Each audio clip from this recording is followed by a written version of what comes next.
gonna go over this super quickly because I know a lot of people have me in Art 1 as well. If you've been with me in Art 1, you already kind of have had more experience with paper cutouts.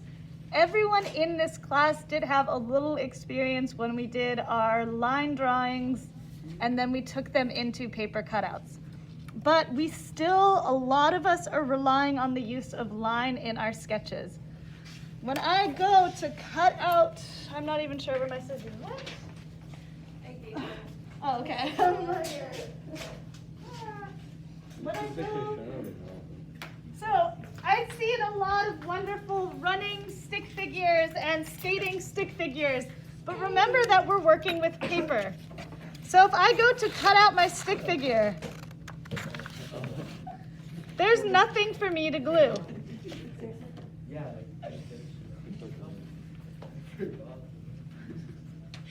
Thank you.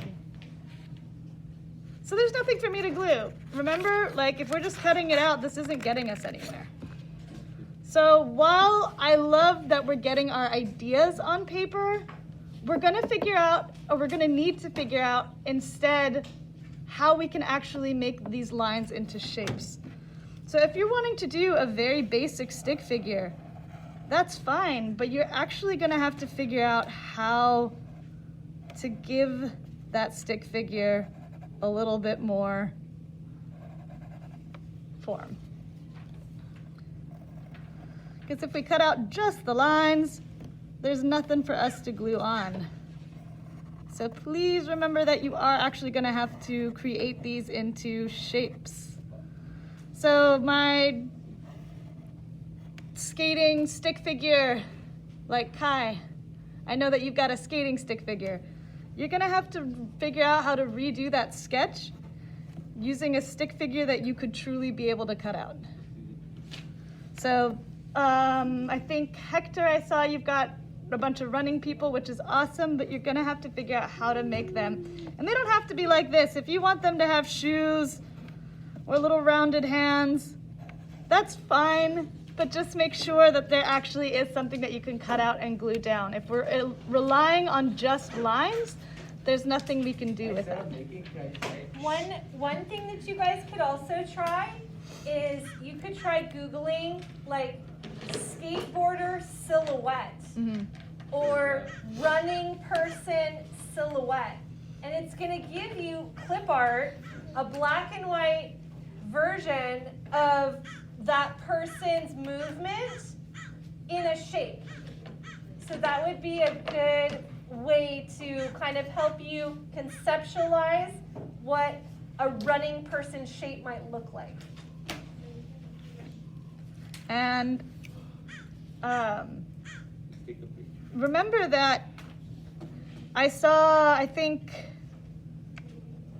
Roberto, right? You had a guy who was playing soccer and he had some hair going on top of his head and... What? Is he playing soccer? Yeah, but he doesn't have hair. I don't remember. It's not the main point, but he's got a shirt and he's running and he's got all these things. These different lines you don't actually get to see in your drawings. So for my class, we had to kind of create these implied lines between the shapes so that we could show, because you can't actually draw on top of their heads. So we had to give these implied lines and cut around them to create that separation. Mrs. Rocklitzer also offered that you can just cut out a different color and glue it on top of their heads, but remember that we cannot use pencil in these drawings.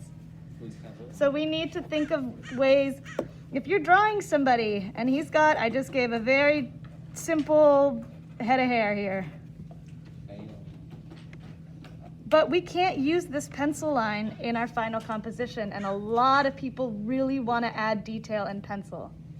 So you kind of have to understand, how can I show this division without relying on that pencil?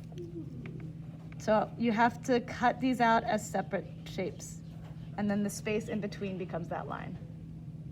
Same thing with his neck. If you want that to be separate from his head, you actually have to create a separate shape for that. So I saw that you were drawing clothes on yours, Roberto. You could totally have that, but you do need to kind of either layer it in a different color or add the sleeves as a separate shape from the rest of the body. Yeah, that's fine. It is a hat hair. So just remember that as you're working with these different characters that you're creating, you're not going to be able to draw these details on top. So you do have to kind of give these little suggestions of lines by cutting out separate shapes. So that's something else I wanted to point out that we had a really hard time with when we went from line to shape with our plants, and that my Art 1 had a hard time with when we were doing our positive and negative space cutouts. So we'll kind of check in more and more with you one-on-one and make sure, but for a lot of people, like I said, I've seen a lot of great brainstorming ideas using stick figures, but we want to see how we can actually use shapes. Because if we're cutting out just lines, they disappear, and we can't rely on the use of pencil to give details. So we got to remember that we're still thinking paper cutouts. So yeah, just keep that in mind while you're working. It's great to start out with stick figure, but then for your next stage, how can you actually turn it into a paper cutout? So we'll check in with you guys, but that's kind of that. Cool, okay.